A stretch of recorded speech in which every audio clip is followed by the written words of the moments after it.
Hello everyone, how are you today? It's Sharon here and I'm from the blog I Restore Stuff right here on Essential Stencils page, ready to show you another fun DIY project. So we're going to be working today on a porch leaner or a front porch sign, and it's going to be Western themed. So I've picked a few stencils, as I do sometimes, get them from all over the place.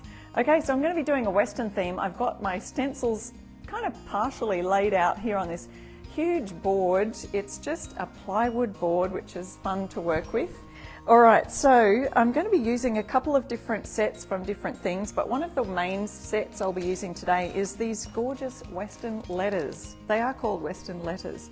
They are 6" by 7" stencils.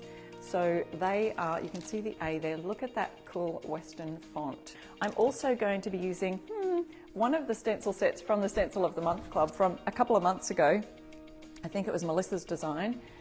Yes, let's see, because it has some cowgirl boots on there. Is that? No, it wasn't Melissa's design. What am I thinking? Okay, so there's that one. I'll be using a little bit from that, but also some of the other Western themed stencil sets that we've got. I'm just using a plywood board, and because it wouldn't fit the word welcome on it, wouldn't fit a huge welcome sign on it. So it's kind of short. It's less than 4 foot long. I did measure it. It's 3 foot 2 inches, 3 feet and 2 inches. Yeah, 13 inches across. And so it's just a random size, and it's, you know, because I just work with upcycled, recycled wood and things like that. So I want to be adding this welcome part here from this Welcome Dogs Round stencil. It's such a cute stencil in one of the latest collections that Essential Stencils put out. So I want to use the welcome part of that and then just put like a welcome home. You wouldn't have to add the welcome, but I just think it would be a nice fun touch. All right, so I've got the HOME right down the center here. I will probably need to take these down just to make sure that I get them all straight and lined up, and I'm assuming that my edges here are nice and straight. So I want to put this welcome sign up around about here. I want to have a little bit of room because I'm going to put something else here. We're going to put some other stencils around. Oh yeah, I was going to use, see this set here? I was going to use this for the O. This is also another Western pattern. This is called Southwestern. So check this one out. It's got a cute mini set. This is one that's been out for a little while, but some of you are new to Essential Stencils and you may not have seen all of the different sets that are available. So I'll let you know. This has got a cactus in it. It's on this set, but I like the pattern, and I'm wondering if that will go nicely behind the O for just a little bit of a different something. So when I do a shadowing technique, I do the shadow and then I shift it slightly across and slightly up, you know, one way or the other. So what I want to do is, for the shadow itself, shift it down from where I want it and then slightly across the opposite direction. So when I do the top layer, this is the shadow, and then the top layer is the actual stencil. I'll be shifting it across and up. So all will be revealed when I do that. Now what colour to do my underneath shadow, that's the question, because I don't want to make it too dark or it won't stand out.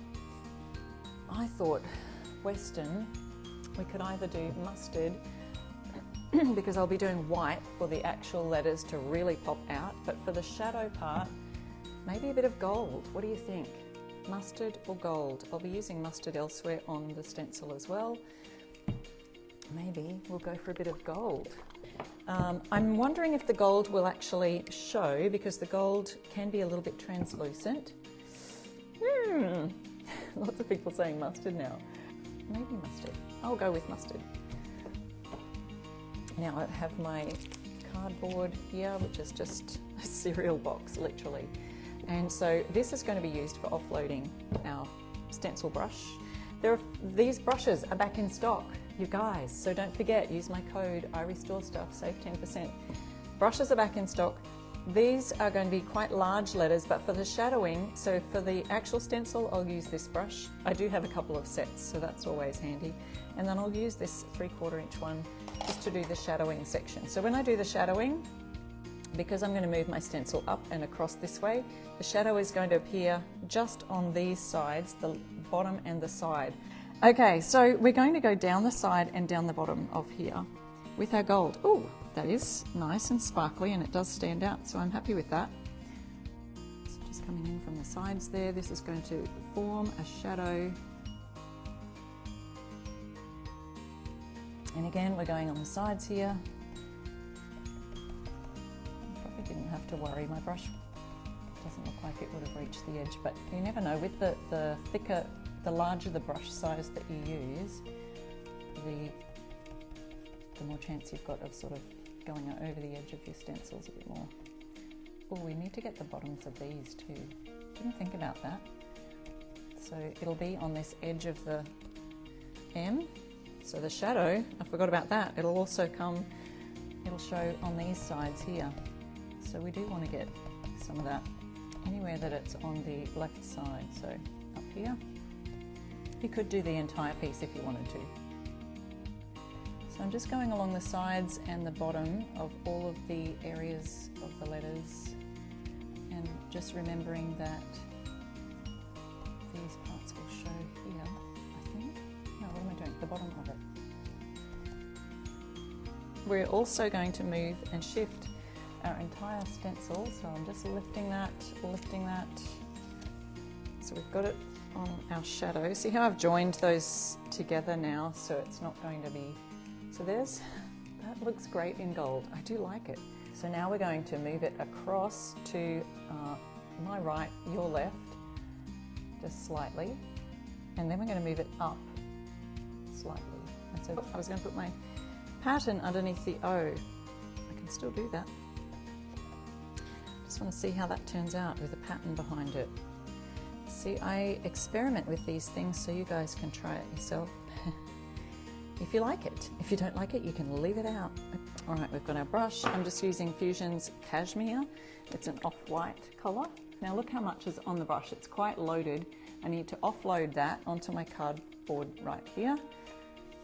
And I also sort of work it into the bristles at the same time. So you want to work with a fairly dry brush. Okay, so now I'm going to go right over, and so I'm going over that whole gold bit and everything, because the gold, remember, is the shadow. So because we've shifted our stencil, the gold will show on the sides. The reason why I've taped in the center there is because our brush could even, in fact, get into that little crack on that line there, and we don't want that to happen because we don't want there to be a little white line. Even a tiny one, would kind of make it look dodgy.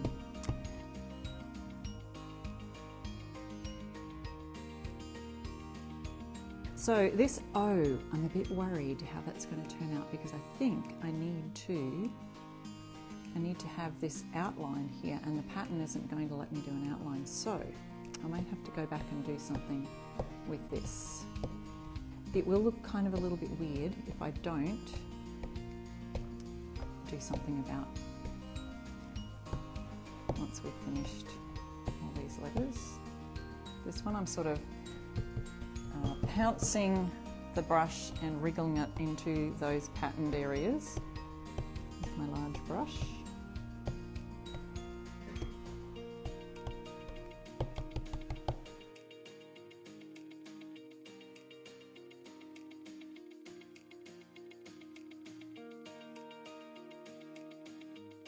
For any furniture painting related questions, because that's what I love to do, is upcycle furniture and home decor. So on my website, which is irestorestuff.com, you can see lots of furniture painting tutorials and so on.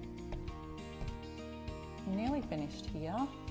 Let's see how our shadows turned out. And I'll go back to my O where I've done that pattern in the background, and I will just finish off the edges of that to show you.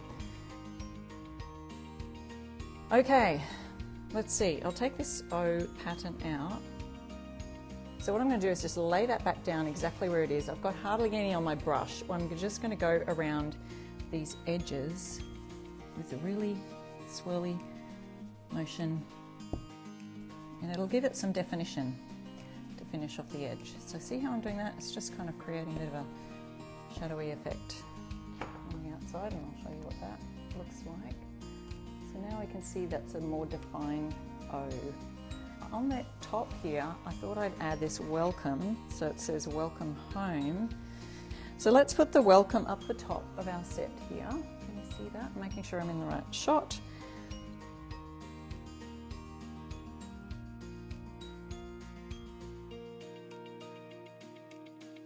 Well, I could have done a little bit more of gold on that too, that's another idea, but I think the white really pops on the black in the club. Now, let me see, I'm looking at this upside down for myself, so I just want to make it look like the hat is hanging.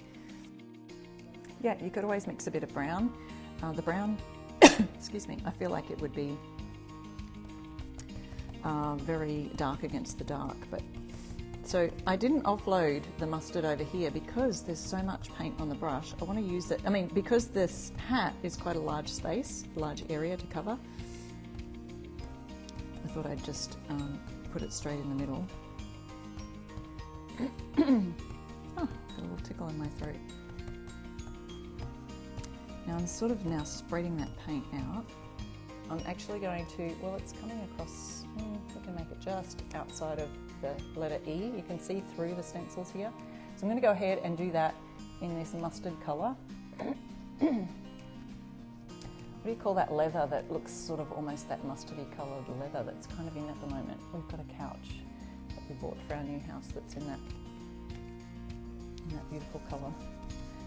It's almost like, I don't know what the camel, maybe? Yeah, the boots are great, aren't they? Very versatile.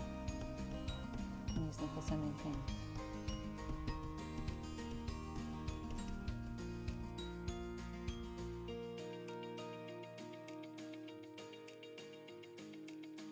Okay, so there is our mustard boots. Let's see how they turned out. Oh, beautiful.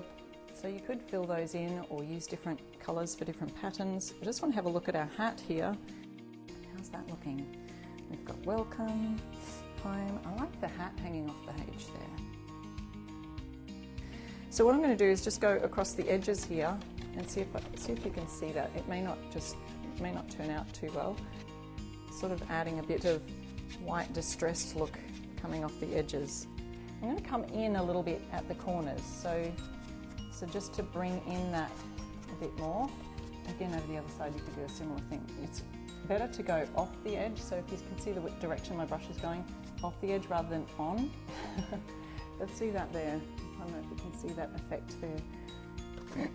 All right, just adding that finishing touch. Here's what we made, just in case you forgot. I love how it turned out. Welcome home, Western themed porch sign. Or it could actually, this one could actually hang quite nicely as well, because it does go right to the bottom. So thank you guys so much for watching today. Don't forget, join me over at irestorestuff.com or at irestorestuff on any of the social medias. I'm Sharon from iRestoreStuff, and I'll see you again next week for another fun DIY live here on Essential Stencils page. Bye.